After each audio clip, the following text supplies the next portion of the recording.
lebih meluas lagi? Ya, itu juga yang saya khawatirkan, Bung Rizky.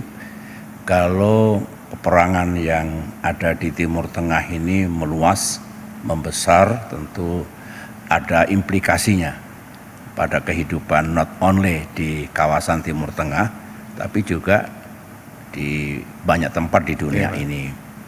Saya ini rajin mengikuti apa yang terjadi di Timur Tengah.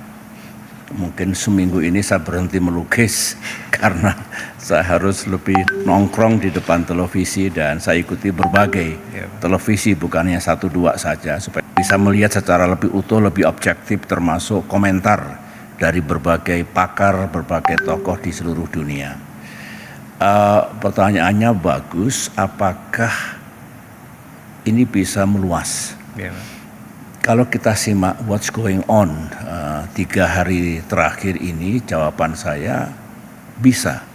Mungkin sekarang pun sudah mulai meluas, melebar gitu.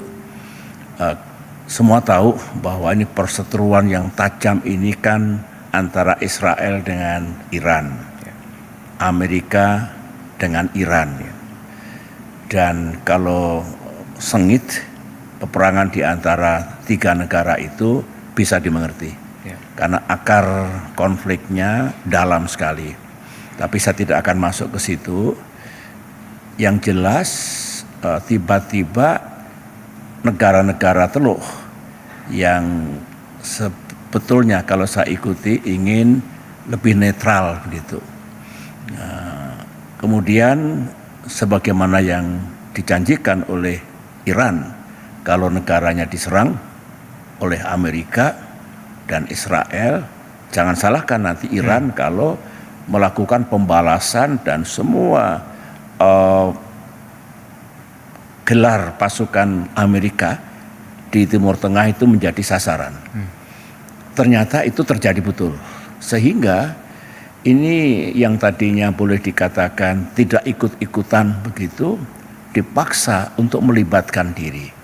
So ini betul-betul sekarang sudah menjadi regional war yang saya lihat balas membalas. Kalau tadinya Amerika plus Israel lawan Iran, sekarang menjadi lebih rumit, lebih kompleks. Karena negara-negara Teluk yang diserang oleh Iran, misalnya Saudi Arabia, Bahrain, Kuwait, Jordan, Arab Emirat, Oman, mana lagi yang belum saya sebutkan tadi.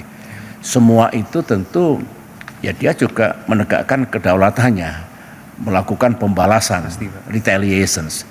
Ini menjadi dangerous dan saya ini berpikir ternyata juga ada pasukan atau pos Inggris yang ada di Cyprus, yang itu juga diserang. Nah ini masuk enggak artikel 5 dari NATO? Jika ada anggota NATO diserang oleh negara tertentu, maka wajib hukumnya negara anggota NATO juga bareng-bareng bersama Inggris memerangi negara yang menyerang posisi Inggris itu. Ini kan menjadi lebih berbahaya lagi. Misalnya ternyata bukan hanya negara-negara di Teluk itu yang berhadapan dengan sengit, berperang, bertempur, tetapi kalau juga pihak di luar Timur Tengah masuk. Nah kalau misalnya anggota NATO nimbrung di situ, bagaimana Rusia, bagaimana Tiongkok, bagaimana Korea Utara? Ini menurut saya very, very dangerous. Mudah-mudahan tidak sampai ke situ, karena kalau itu terjadi maka Timur Tengah menjadi flashpoint yang bisa mengarah ke peperangan yang lebih besar. Saya sering mengatakan bisa loh perang dunia ketiga terjadi, meskipun sebenarnya bisa dicegah untuk tidak ke situ. Jadi kesimpulan pandangan saya, jawaban saya, sekarang sudah meluas. Tidak lagi hanya antara Israel bersama Amerika perang atau bertempur melawan Iran, tetapi yang lain juga nimbrung, sudah melibatkan diri. Itu dari sisi militer, belum kait-mengaitnya dengan perekonomian yang sudah mengalami disruption di sana sini, totalitasnya menjadi menurut saya masalah yang besar. Dengan sedikit harapan, great hope, adalah kesadaran baru untuk deeskalasi, kemudian menahan diri, jangan lebih meluas lagi, lebih membesar lagi, dan lebih buruk lagi.